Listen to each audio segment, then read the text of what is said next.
أعوذ بالله من الشيطان الرجيم.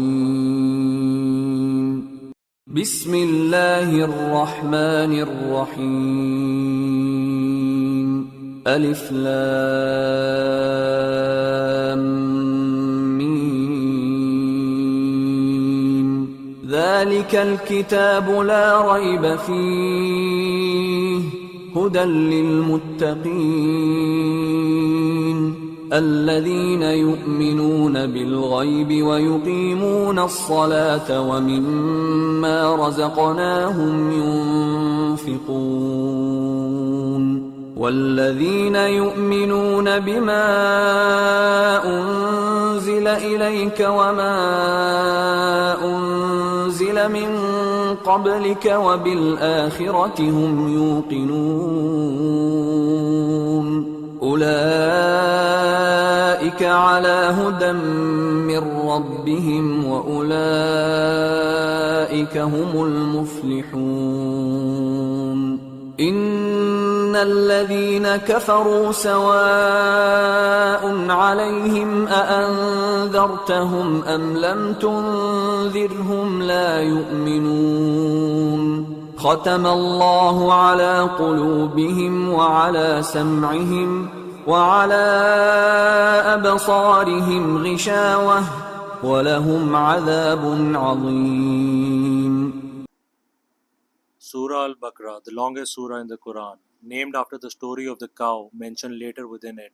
This surah is not just long, it is foundational. It begins by dividing mankind into three distinct categories: the believers, the disbelievers, and the hypocrites. From there, it lays down the fundamental articles of faith: belief in the oneness of Allah, the messengership of the Prophet Muhammad ﷺ, and the reality of the life after death. It takes us back to the very beginning, the creation of Adam alayhi salam, reminding us of where we come from and why we are here.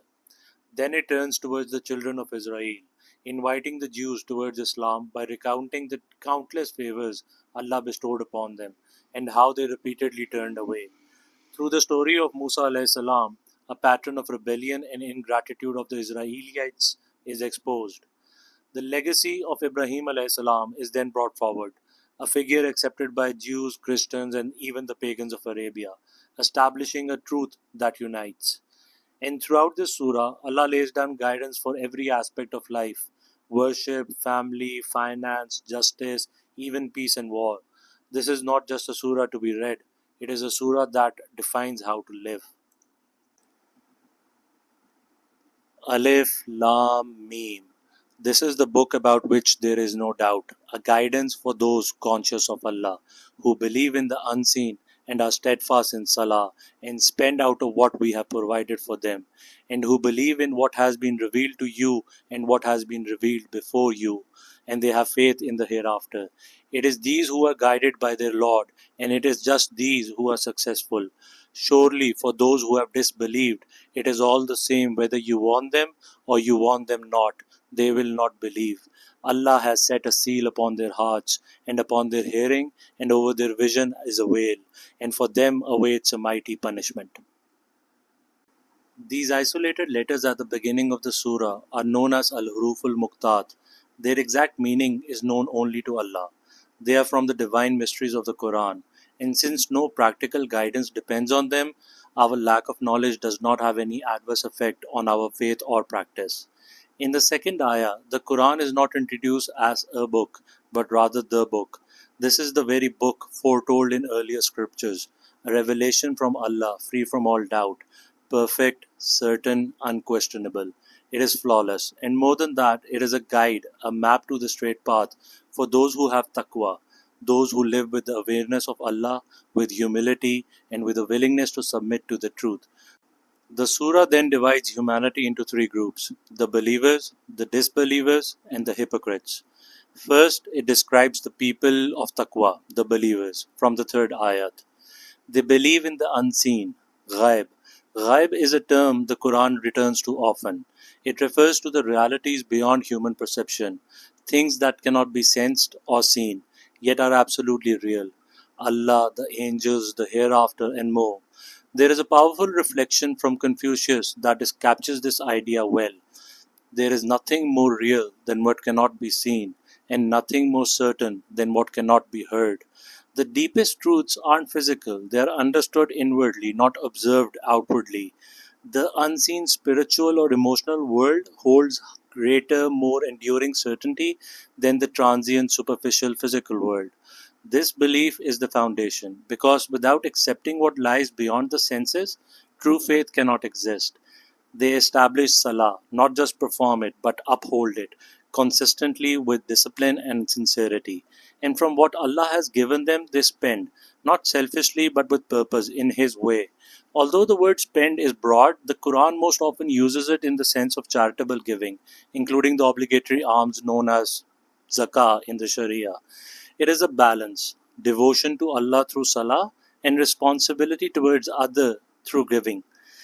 Then comes another defining quality. They believe in what has been revealed to the Prophet Muhammad sallallahu alaihi wasallam and in what was revealed before him. The Torah, the Injil, the Zabur, all originally from Allah. This ayah carries serious weight, especially today.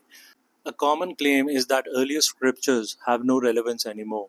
Saying they are not necessary might be fair, but saying that they don't have any benefit, that isn't.